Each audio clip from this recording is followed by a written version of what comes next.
રાજ્યમાં ગરમી વધવાની ડિહાઇડ્રેશનના કેસમાં વધારો થઈ શકે છે। કાળઝાળ ગરમીની આગાહી સાથે તબીબોએ આ ચેતવણી આપી છે। ડિહાઇડ્રેશનથી બચવા માટે પૂરતું પાણી પીવાની સલાહ પણ આપવામાં આવી છે। બપોરના સમયે આકરો તાપ હોય ત્યારે બહાર ન નીકળવા પણ સલાહ આપવામાં આવી। સફેદ વસ્ત્રો પહેરવા અને માથું ઢાંકેલું રાખવા માટે સલાહ આપવામાં આવી છે। ગરમી વધવાના કારણે ડિહાઇડ્રેશનના કેસમાં વધારો જોવા મળી શકે છે, તે માટે તબીબો દ્વારા ખાસ કેટલીક સૂચનાઓ આપવામાં આવી છે। ખૂબ જ પાણી પીતા રહેવાનું। આપણે એવું કહીએ છીએ ને કે દિવસમાં જેટલી જરૂરિયાત હોય 2 થી 3 લીટર પાણી પીવું જોઈએ। અને ખાસ કરીને જ્યારે તમે બહાર કામ કરતા હોય ત્યારે તમારી પાસે પાણી રાખો। પાણી છાશ તમે લઈ શકો।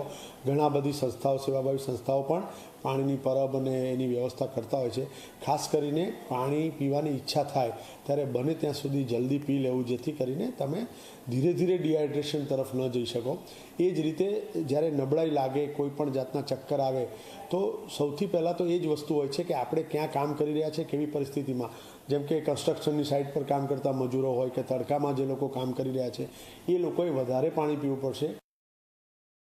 ડિહાઇડ્રેશનના કે એવા સિમ્ટમ જોઈએ તો એમને ખૂબ નબળાઈ લાગે અથવા ચક્કર આવે, તો આવી બધી પરિસ્થિતિમાં આસપાસના નજીકના ડૉક્ટરનો સંપર્ક કરી અને સારવાર ચાલુ કરવી પડે। પરંતુ સૌથી મોટી વસ્તુ છે prevention is better than cure. જ્યારે આપણને ખબર છે કે આવી રીતે ટેમ્પરેચર વધી રહ્યું છે, ત્યારે આપણે પૂરતી માત્રામાં પાણીની વ્યવસ્થા આપણી સાથે જ રાખવી। સફેદ કલરના કપડાં પહેરવા, માથું ઢાંકેલું રાખવું, આવી બધી જે બેઝિક જે ગાઈડલાઇન્સ છે એને આપણે ફોલો કરશું।